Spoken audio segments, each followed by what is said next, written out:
Guys, may mga dinala dito. Ito, silver. Saan to galing, madam? Sa junk shop. Taga saan ka po? Quezon City. Taga Quezon City. So, etong silver na to, etong hawak kong silver ay umabot ang presyo. Tingnan natin, ha?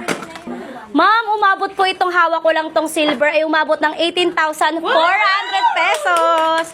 Uy, ang galing. Oh, sabi niya, Iyak ako. Ito nga. oh, di ba? Sulit yung ano pag may tatalit pa. Sobrang dami. Alam nyo, ma'am, pasensya na po talaga. Hindi ko rin in-expect yung pila ng kanina. Pero at least, di ba, ito lang yung hawak nyo. May parang plato. Ito, hindi ko alam kung anong tawag dito. Ito lang hawak ko na to ay umabot ng 18,400 pesos. Ito yung mga dala-dala niyang anek-anek. Tsambahan lang. So, ito, yung iba dito, ito yung hindi talaga nakapasa sa test. So, ayun yung nakapasa sa test.